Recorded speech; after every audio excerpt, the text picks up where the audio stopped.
Again, I was on television saying that bin Laden's a CIA asset and looks like he'll attack New York. Saying, call Washington, tell them to call off the attack. Hello, ladies and gentlemen. I'm so glad that you could join us today for this Wednesday, July 25th, 2001 broadcast.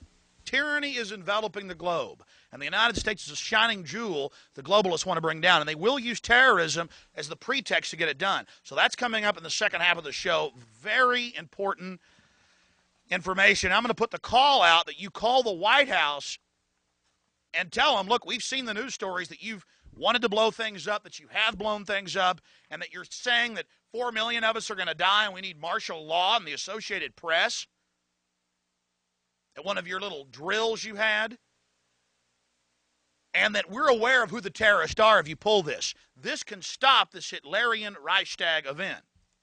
I want to put the toll-free number up for Congress.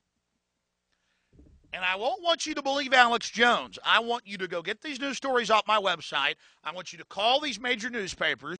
I want you to find out these statements were true by the White House about preparing for martial law.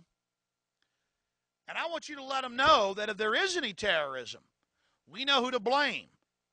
The point is, if any terrorism comes, it's from this government.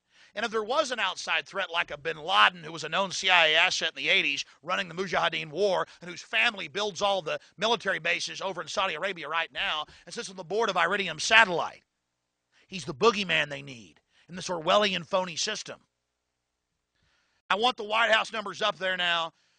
A big part of this solution, after you research all the government terrorism and check out what I'm saying is true, call the White House and tell them, we know the government's planning terrorism. We know Oklahoma City and World Trade Center was terrorism. We know the Joint Chiefs of Staff wanted to blow up airliners, Baltimore Sun. If you do it, we're going to blame you because we know who's up to it. Or if you let some terrorist group do it, like the World Trade Center, we know who to blame. And you could save the planet. I'm calling it Operation Expose the Government Terror.